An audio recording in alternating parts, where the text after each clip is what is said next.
Salut, c'est Art25 et on se retrouve pour une toute nouvelle vidéo Brawl Stars. Aujourd'hui, je vais vous donner des conseils en solo comme en duo. Avant tout, n'hésitez surtout pas à vous abonner pour être sûr de ne manquer aucune vidéo. Donc, en solo, tout d'abord, il faut savoir qu'il y a des zones de combat. Une zone de combat, c'est là où l'adversaire ou vous pouvez toucher l'autre. Tant que vous êtes dans ces zones, vous pouvez à tout moment mourir. Donc, il faut repousser ces adversaires en leur mettant des dégâts. Et ils reculeront. Si jamais vous devez reculer, essayez de vous cacher derrière un mur pour régénérer, car si vous fouillez, vous ne pensez pas toujours au fait qu'il y a d'autres brawlers qui vous attendent comme des campeurs. Camper est aussi une technique, surtout si vous êtes un brawler de mêlée. Pour éviter d'être surpris par un campeur, tirez toujours plusieurs fois avant de rentrer dans un buisson. Bien plusieurs fois.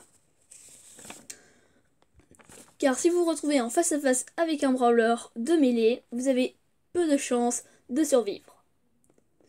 Autre chose, au début de partie, il ne faut jamais foncer sur les coffres du milieu. C'est prendre un immense risque, car tous les autres brawlers qui ont ouvert les coffres sur leur passage iront après au milieu. Ils vont risquer de vous retrouver entourés, sans possibilité de vous enfuir. Donc vaut mieux attendre un peu avant d'aller au milieu.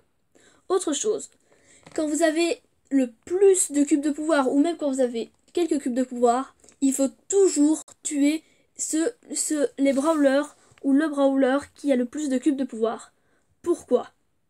Ben simplement parce que quand la zone va être toute petite, si vous avez un qui a 20 cubes de pouvoir, un autre qui en a 3 et un qui en a 5, et que vous en avez qu'un, vous avez moins de chances de survivre que si vous avez réussi à tuer et que vous en avez 5 contre 2 qui en ont 1 et un qui en ont 2.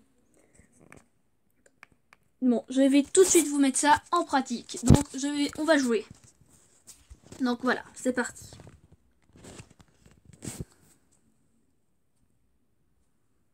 Donc là, je peux toucher à Shelly, donc je suis dans une zone de combat. Ici, je m'en vais, mais je tire dans les buissons. Il recule. Heureusement, la zone n'est pas trop serrée, donc il n'a peu de chance de croiser un autre brawler. Mais on va retrouver, voilà, la Shelly qui est là.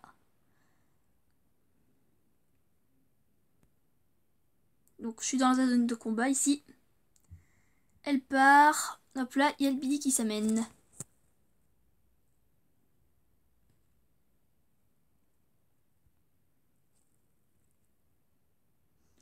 Voilà. Elle en a 4, donc je vais essayer de la tuer. Mais avant tout, je vais essayer de recharger mon ulti. Pourquoi l'ulti? Parce que l'ulti vous aide quoi que ça soit. Quoi que le brawler que vous utilisez, l'ulti vous aide soit pour attaquer, soit pour revivre. Et dès que vous avez votre ulti, vous faites souvent peur aux adversaires. Et donc, c'est bien de le recharger. Sans chercher forcément à tuer, mais seulement en foutant des petits coups comme ça. Là, ici, un Karl. Ah non, il est parti. Mince. Pas grave, je vais réessayer de le recharger. Donc ici, la Shelly peut me toucher avec son ulti, donc je suis dans une zone de combat. Et comme vous voyez, je repousse les adversaires en leur mettant des dégâts. Donc ils sont un peu obligés de partir. Je vais prendre une boisson. Voilà. Faut bien penser qu'une boisson ne vous rend pas invincible. Une boisson vous donne seulement une force supplémentaire. Vous n'êtes pas invincible dès que vous avez une boisson. Souvent, l'erreur que font beaucoup, c'est ils ont une boisson, ils vont en face à face au plus fort, se croyant invincibles, ce qui est faux. Même chose, si une boisson est entourée avec plein de brawlers qui tirent pour essayer de l'avoir, c'est pas parce que vous arrivez à l'avoir, mais en vous prenant 3000 de dégâts, qu'après vous réussirez à tous les tuer. On sait tuer des personnes qui ont des boissons. Donc voilà. Donc ça, c'était pour le solo. Maintenant, je vais vous donner les conseils pour le duo. Pardon.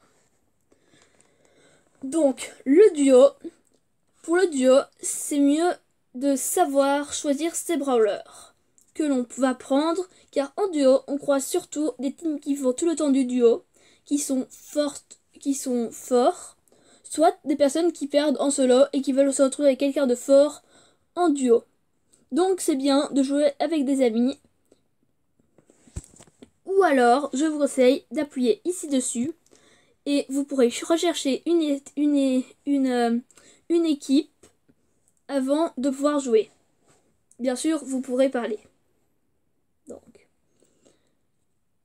Et au moins, vous pourrez élaborer une stratégie pour savoir quel brawler vous allez prendre.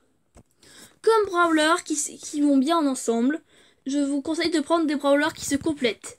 Exemple, un brawler de mêlée avec un brawler de longue portée ou un lanceur, un de moyenne portée et un longue portée. Ou alors des brawlers pire ennemi, je m'explique. Tels que des brawlers, donc il y a des brawlers, quand vous prenez par exemple un dynamite, quand vous croisez un mortis, vous savez que vous avez très peu de chances de le tuer ou de survivre. Et ce sont ça les brawlers pire ennemi. Donc je vous conseille de prendre les brawlers tir ennemi tels que Frank, Béa, Dynamite Mortis, Billy Colette, Léon Polly, et il y en a encore tout plein. Une fois ça, il faut savoir jouer en équipe. Jamais seul, car 1 contre 2, c'est des situations compliquées. Par contre, en duo, camper n'est plus une technique. Non, il faut toujours se défendre ou attaquer et surveiller ses derrière, car un Léon peut vite vous surprendre. Et pour terminer, n'abandonnez jamais, car tout est possible, même quand on pense qu'on a perdu. Car tout, pour moi, c'est ma théorie et c'est ma devise, tous les brawlers peuvent tuer tous les brawlers. Que ce soit un professionnel ou un débutant, ils peuvent se tuer. Il faut juste avoir un peu de technique et un peu de chance. Même si un brawler a 10 cubes de pouvoir et vous que vous en avez que 3, c'est possible de le tuer. Avec un peu de technique, vous y arriverez. Encore autre chose, et ça je crois que très peu de personnes le font, quand vous jouez, vous le remarquez, je suppose que vous l'avez déjà remarqué, mais vous faites des petites traces de pas. Et ça peut être très utile pour au lieu de tirer dans le buisson, savoir directement qu'il y a un adversaire qui est dessus. Elle s'efface après une ou 2 secondes après votre passage, et cela vous permet de savoir s'il y a un brawler qui est passé par là ou pas. Donc je vais vous mettre tout ça en application, donc je vais vous montrer. Donc voilà, je lance la partie.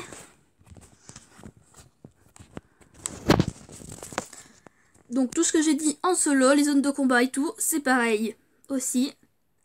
Sauf que camper n'est plus une technique. Hop là.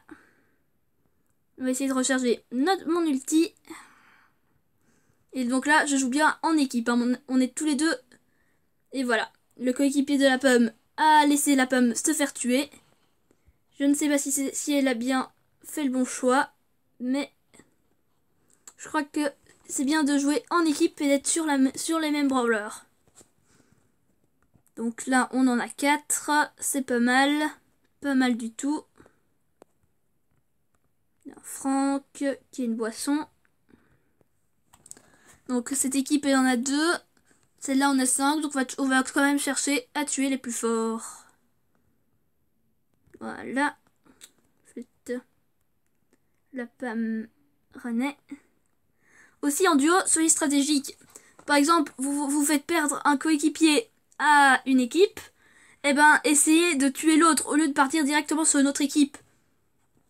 Parce que très peu font attention, mais soit vous venez de tuer un brawler et vous étiez à 2 en train de le tuer, vous l'avez tué, donc il y a 2 cubes de pouvoir parce qu'il est mort, et il y a un brawler qui a peu de vie.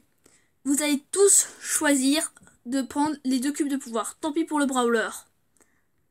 Eh ben, c'est une grosse erreur, car c'est mieux de prendre une place en plus dans le classement final pour pouvoir gagner plus ou en perdre moins de trophées. Donc là, on est pas mal. Et donc, vous avez vu le principe du solo comme du duo. Merci de m'avoir écouté et d'avoir regardé cette vidéo. N'hésitez surtout pas à liker et à vous abonner. Au revoir.